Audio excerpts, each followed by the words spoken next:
Have you ever felt like you were just totally lost at work? Like you're drowning in unclear expectations and a boss who just doesn't get it? Oh, yeah, I've been there. Today, we're taking a deep dive into those tricky waters, exploring the real challenges of dealing with bad leadership and, just bad management in the workplace. Yeah, that's rough. And to guide us through this, we're going to use the story of Nina. Oh, Nina, yeah. Now, Nina's a project manager, and her story really highlights what can go so wrong when leadership just kind of goes off the rails. So for those who haven't met Nina yet, she's this fictional character, but her struggles are, unfortunately, something that a lot of people face in real life. Sadly. Her supervisor, well, he's a bit of a nightmare, to be honest. What's he doing? He's constantly hovering over her, second-guessing every single decision she makes, never really provides any clear guidance. And, how can anyone thrive in that kind of environment? That's so true. It's a classic example of what not to do as a leader. So maybe we can dive a little deeper into that with you. What are the real consequences of this kind of micromanaging leadership style? Well, first and foremost, it totally kills creativity. If you're constantly worried about your boss looking over your shoulder, you're not going to take any risks, right? Yeah. You're not going to try anything new. Makes sense. And that just leads to stagnation, not just for the individual, but for the whole team and even for the entire organization. Wow. Yeah, you're right. It's kind of like this ripple effect. Exactly. And then you have the whole issue of resentment. Nobody likes to feel like they're not trusted to do their job. Yeah, it's demeaning. Absolutely. And when people feel resentful, they're not going to be as engaged. They're not going to be as productive. Makes you want to quit. Yeah, it does. And that brings us to the erosion of trust. Micromanagement is basically saying, I don't trust you to do this right. And once that trust is broken, it's really hard to rebuild.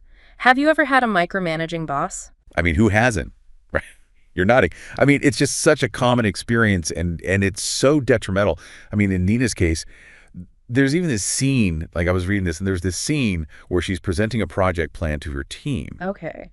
And get this, her supervisor interrupts her right in the middle of the presentation to criticize the font size of the slides. Oh, come on, really? Talk about undermining. Yeah, it's brutal. It's so disrespectful. I can't even imagine being in that situation. Oh, I can imagine, unfortunately. So I'm wondering, from a psychological perspective, what's the impact of that kind of behavior on Nina and on her team? Well, put yourself in Nina's shoes for a minute. Every decision she makes, every idea she has, it's being second-guessed. Right? It sends the message that she's not competent, that she's not trusted, and that does a number on your confidence. Especially as a leader, you need to feel confident in your decisions, and when you're constantly being undermined like that, it's incredibly demoralizing. And for the team watching this whole thing unfold, it must create such a sense of uncertainty. Who do they listen to? Exactly. It's like, who's actually in charge here? It creates a really chaotic and confusing work environment, and that's not good for anyone. But here's the interesting thing about Nina's story. It doesn't just focus on the problems, right? Right. It actually offers some pretty solid solutions for dealing with these kinds of situations. Oh, that's good to hear, because I think we could all use some solutions when it comes to bad bosses. For sure. So what does Nina, what does she do to kind of push back against this micromanagement and try to, improve things? Well, one of the most effective solutions that I saw in the story was this idea of having regular feedback sessions. Yeah, feedback sessions. But not just any feedback session. Imagine Nina going to her boss and saying, hey, I'd really like to have a dedicated monthly one-on-one with you, specifically focused on, my development. And maybe we could use a format like stop, start, continue, where we identify things I should stop doing, things I should start doing, and things I should continue doing. Oh, that's a great idea. I like that format. Stop, start, continue. It's so simple, but it's so effective. It is, because it creates this structure for open communication. Right. And it helps to set clear expectations. No more guessing games. Exactly. No more assuming or reading between the lines. You know what you need to do, and your boss knows what they need to do to support you. Yeah, it's so much better than just, having the boss constantly hover and criticize. This is like a proactive, collaborative approach. I think so, yeah. So that's one solution. What else does Nina try? Well, another thing that's highlighted in the story is the importance of team collaboration. Oh, interesting. So how does that tie into the leadership problem? Well, when you give a team the power to work together, to make decisions collectively, you're fostering this sense of ownership.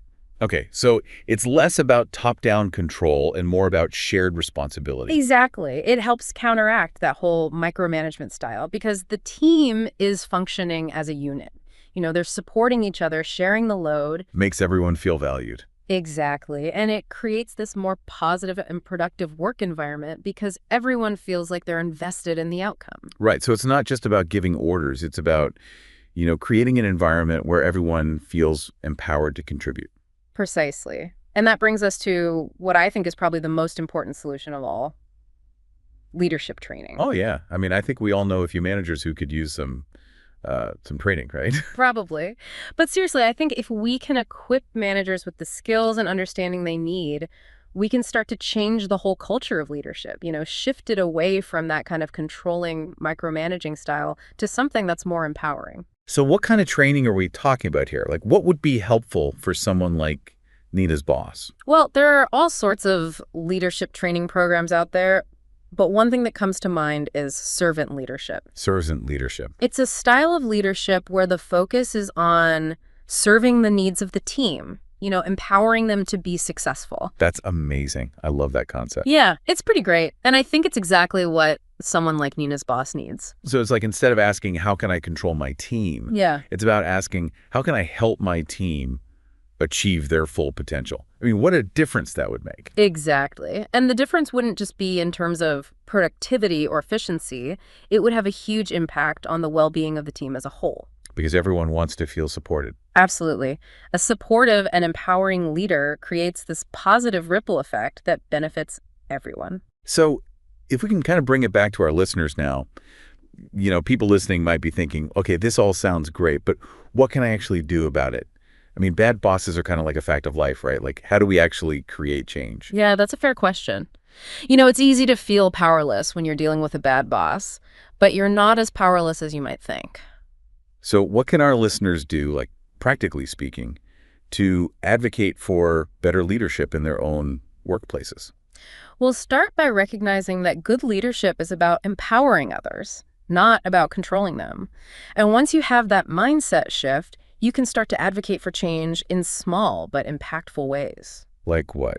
Give us some examples. Well, maybe you could suggest having regular feedback sessions with your manager. Use that stop, start, continue format that we talked about earlier. Or maybe you could propose some team building activities to foster collaboration and trust. Right. Or even just suggest a book on servant leadership for your manager's reading list. Yeah, those are all great ideas. It's about planting those seeds, starting those conversations. And who knows, maybe it'll inspire some real change. That's the hope, right? Exactly.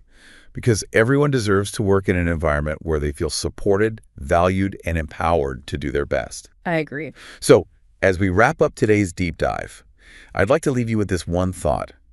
Don't underestimate the power of your own voice. That's so important. You can be a catalyst for change, even in small ways. Yes. Speak up, advocate for yourself and your team, and let's work together to create a world where everyone feels empowered to thrive at work. Couldn't have said it better myself. That's it for us today. Thanks for tuning in and keep swimming. Until next time.